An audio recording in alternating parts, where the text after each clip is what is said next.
In this episode, you'll see what happens to 6 stacks of support units, surrounded by my elite special forces, with 2 wings of helicopters approaching them. The clash between anti-air and air forces is one of the favorite topics among con players. Result of the battle, you'll find out, in just a few minutes. But first, let's go back half a day to the calm and peaceful times when South Africa decided to attack me. Of course, the threat from the new enemy was minimal. He began landing with a weak tank division far from Korea. My submarine is rushing at full speed to attack the South African minions in the process. Later, you'll see how much damage it dealt. I sent my ground forces from Poland towards Bulgaria, as it will help get closer to my opponents in Africa. As for my technologies, I'm upgrading regular helicopters to level 4 and elite ones to level 2. My revenge against Chad will be fully prepared soon. Helicopter mobilization is underway in 3 out of 5 cities at the moment. South Africa has launched a second landing in Indonesia, and my fearless corvette is rushing to punish the uninvited guest. I'm using a rush, because I want to hit the 2nd Tank Division twice. It is definitely worth it. The submarine reached the target and attacked, dealing 30 damage. Not bad at all. My corvette has already attacked twice, dealing 35 damage. A fantastic result for a level 1 corvette. Let's return to the continent. My commando platoon caught a Chad infantry in this province, and seeing that the stealth unit was to blame, he sent his recon division to deal with me. Poland also sent its brazen invaders to boldly seize my territory. The Pole, as always, doesn't let me achieve victory peacefully and attack the airfield I was flying to with a missile. Therefore, I had to redirect my air stacks elsewhere. But at least I will take advantage of the fact that he revealed the position of his missile submarines, and I'll send a corvette to identify their location. Later, I'll also send my elite submarine to assist. Even though the enemy is in deep waters, I can definitely handle him, because Poland is not active at this time of day. Chad just attacked the province where my commandos were stationed with artillery. But he won't be able to capture my ninjas so easily without incredibly significant efforts. Now let's move on to the Polish invaders. My 2 elite attack squadrons are heading toward a motorized infantry that was just about to celebrate capturing my city. I'll have to disappoint him.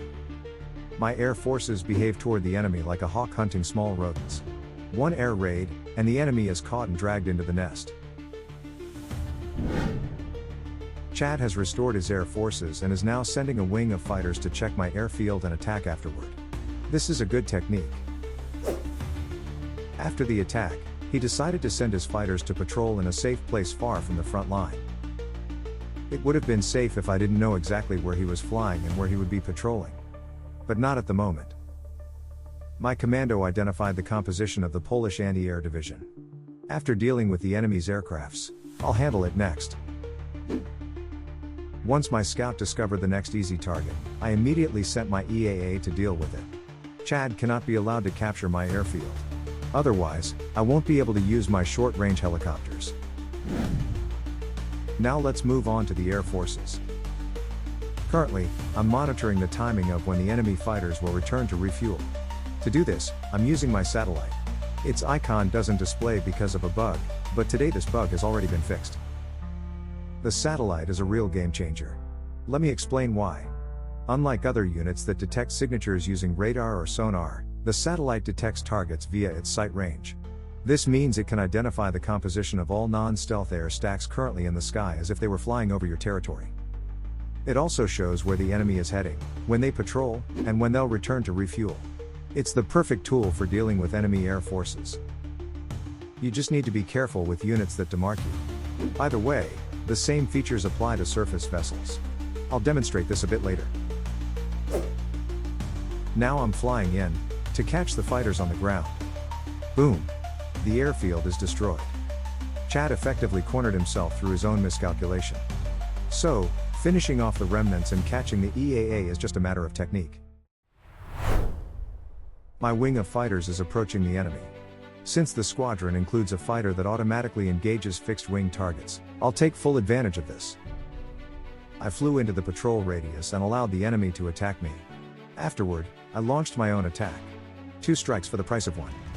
As a result, the target is almost entirely destroyed. In the second air raid, my squadron managed to take down 2 more of Chad's fighters. Excellent.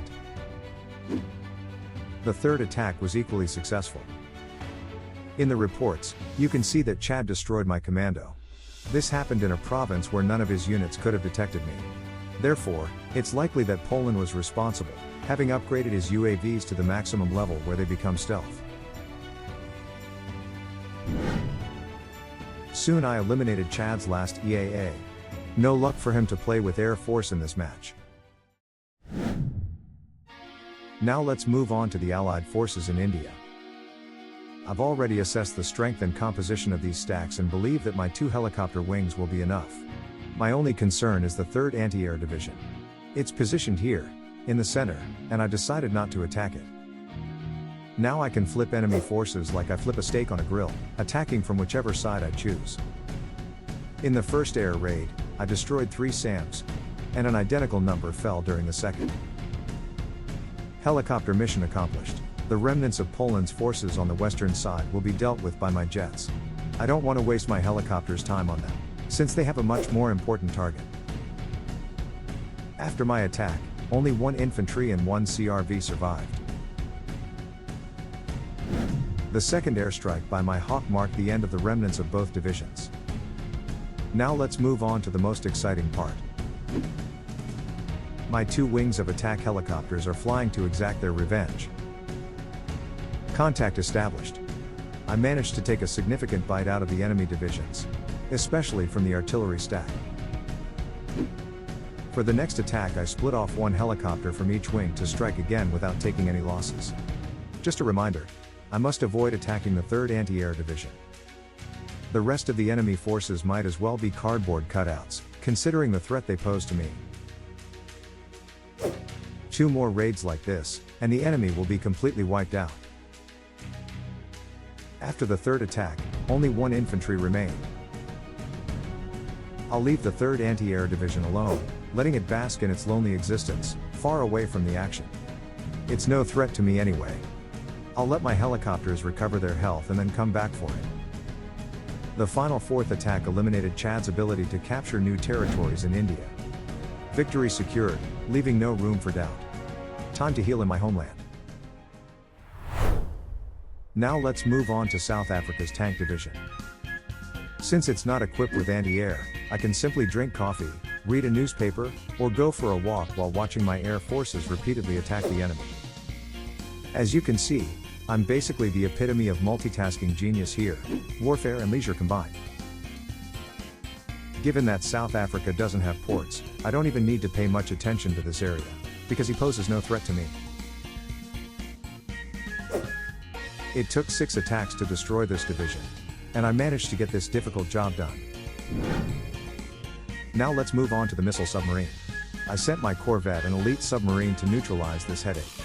Admittedly, this venture is quite risky since my ships are highly vulnerable in deep waters. However, I've previously noticed that Poland is inactive at this time of day, so I can attack without worry. It turned out there were 2 units in this location. After several attacks, I eliminated both. 2 days have passed. I discovered in the reports that my elite submarine near Indonesia was attacked and destroyed by Poland's elite battle group while I was offline. But we also have good news. My corvette destroyed a missile submarine near the Philippines. Another victory for the corvettes, as they send the next submarine down to greet SpongeBob at the bottom. Polish ships are clearly heading toward Korea. Therefore, I've sent my elite Wolfpack to intercept them halfway. Now let's take a quick voyage to Ethiopia, where my secret agents have identified a large number of grounded aircrafts. They'll commence a secret mission soon. 180 health points is a lot for my special forces to handle, so I'm deploying Elite Loitering Munition. Everything is ready. 5 drones are in the air. The Special Forces Division is on the move. And spy music is playing. The enemy has no chance. And you can see the result, almost all aircraft have been destroyed. The health of my division has already dropped significantly. So I split them into 2 groups to avoid any losses. The enemy has been eliminated. The ultimate predator is moving toward its new target. 7 hours later, the predator stands before its next prey, salivating. This time Ethiopia has only 6 helicopters and 1 fighter. A short break was necessary for me to reuse drones again. I launched 3 drones, and sent 2 battalions to attack, each with 2 special guys. This time, I took my previous mistake into account, when my special forces engaged before all drones had attacked, resulting in more health loss than necessary. Therefore, this time my drones will attack first, then the infantries will come. As a result, the enemy's health dropped from 105 to 43. This is a manageable task for my saboteurs. 2 attacks later the enemy was eliminated. One could confidently conclude that all enemy air forces have now been neutralized. Fantastic final for me, and tragic for my opponents. Now let's move on to Poland's battle group. My Death Star has arrived at the location and identified the target's composition. It turned out to be a naval officer, 5 cruisers, and 6 frigates. This is an excellent situation for me, because the enemy has grouped all these units into one stack. This means he suffers a speed debuff, giving me the opportunity to attack them more times in shallow waters. Currently I'm researching the helicopter officer and upgrading my radar to level 5. At this level it can unmask stealth air targets, which will be crucial for countering Poland's UAVs. The officer will also be helpful in attacking Chad's large anti-air divisions. Using a rush, I arrived perfectly at the edge of the shallow waters and launched my first attack, destroying 1 cruiser and 1 frigate. I also discovered that the stack includes 3 submarines. This unit can unmask me, but only at a distance of 25. So it's not fatal. Quite the opposite. It's great because the more units the enemy has, the slower he becomes. Moreover, submarines have a health debuff in shallow waters.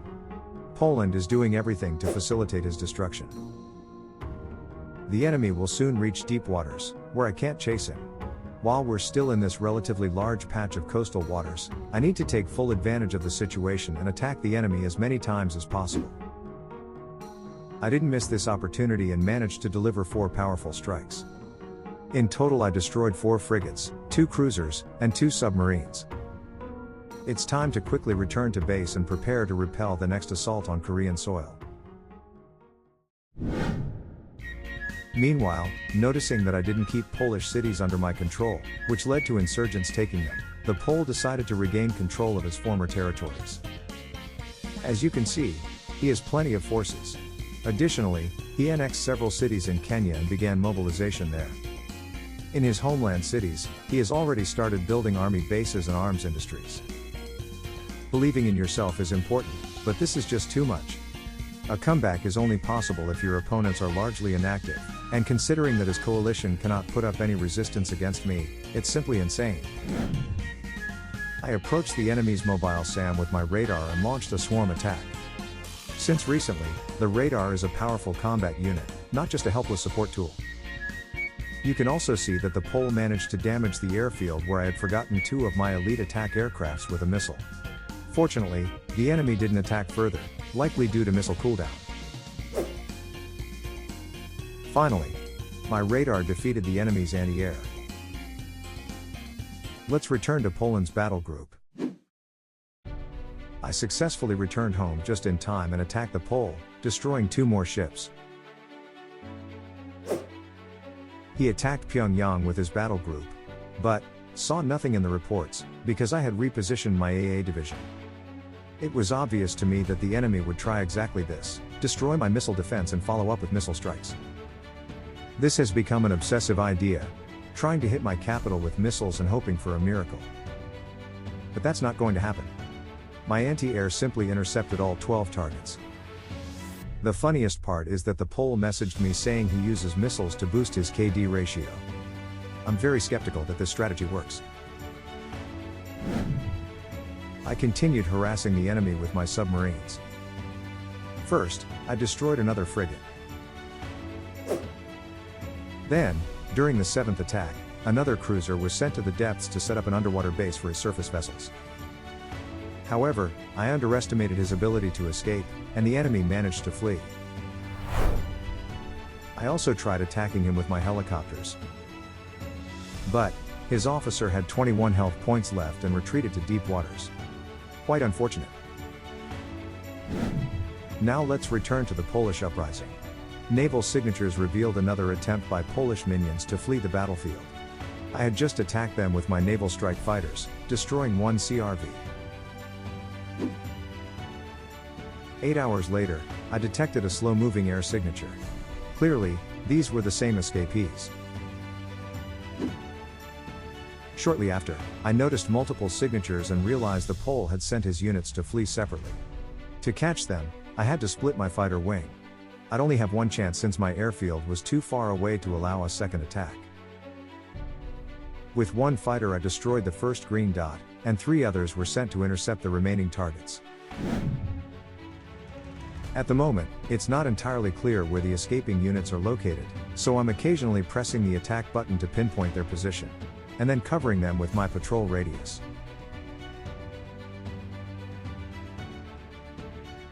I successfully managed to eliminate all 6 flying squirrels. Now I happily fly away to refuel. A bit later, I noticed a naval signature near Indonesia. I had a brilliant idea: to catch it using my drone. Unfortunately, it didn't work. Next time I'll try from the other side of the strait. I managed to intercept the target with my corvette and allowed the enemy to attack me. Since I know Poland has a security council, it means he will automatically attack me as soon as he spots me and is able to attack. This will buy me time until my elite submarine arrives, ensuring the enemy doesn't escape into deep waters. Amusingly, this battle group also included 2 infantries. They were the reason my radar detected the naval signature. I attacked the battle group with my helicopters, destroying both infantry units. Only the submarine remained. After several attacks, it was destroyed as well. Let's count this as another point for my coastal defense forces. By the score, you can already see we're getting closer to victory. So, I need to squeeze out every possible opportunity in the remaining time. My satellite detected 2 Russian corvettes near an Ethiopian city. 1 drone, and both were destroyed. Now let's move on to a tastier target. Of course, I'm talking about the Ethiopian naval officer. The problem is that, like high-level frigates, the officer has drone defense. Therefore, I decided to attack with 1 drone at a time. This way, the drone defense strength decreases after each attack, making every next drone more effective. It took 7 attacks to finally finish this fight with a victory. At least this naval officer didn't escape from me in this match. Let's look at the losses. Against all enemies, the losses are around 30 to 40,000, and against Poland, they're 70,000. They failed to trample me with sheer numbers. Now let's check how many units I have at the end of the match. You can see all screenshots. To be honest, this is the smallest and least upgraded army I've had at the moment of victory. But that's the challenge of playing as North Korea. You simply can't have a large army due to lack of resources. However, there's no denying that every unit was incredibly useful and played its key role at the right moment in the match. And here it is, the moment has arrived. No one doubts, Rocketman triumphant. Con News, and all subscribers of this channel are reporting live from Rocketman's victory celebrations. Congratulations on this historic moment. Let's take a look at the remaining enemy forces. The first thing we see is Cuba's fleet. Here we have 2 brilliant battle groups made up of frigates and cruisers. They are brilliant because one unit has a range of 50, while the other has a range of 100. Next is Poland's battle group that managed to escape from me. Now let's move on to the continent, to Ethiopia. A single large tank division is all that remains. You can now see how many units my opponents have left. Germany has the most units remaining, but that's because he evacuated his forces into the water and chose not to fight me. Chad also has a considerable number of units left, 49 in total. After I destroyed his stacks in India, He messaged me, saying he didn't want to fight anymore and that I could capture Germany's lands for my victory. But I couldn't attack such a peaceful guy. His neutrality should also be met with my neutrality. As for Chad's forces, he still has 4 rather large divisions of anti-air and artillery. Additionally, these units are very well upgraded. Perhaps he has also been watching tutorials on YouTube. Finally, let's move on to Germany. On one island there are 20 planes. All his ground units and navy are hidden on the edge of the map near Greenland. This profile had an exceptionally high KD ratio, around 19 at the start of the match. It seems he decided not to ruin his stats to avoid creating another new account. Thank you to everyone who watched this video until the end. See you soon.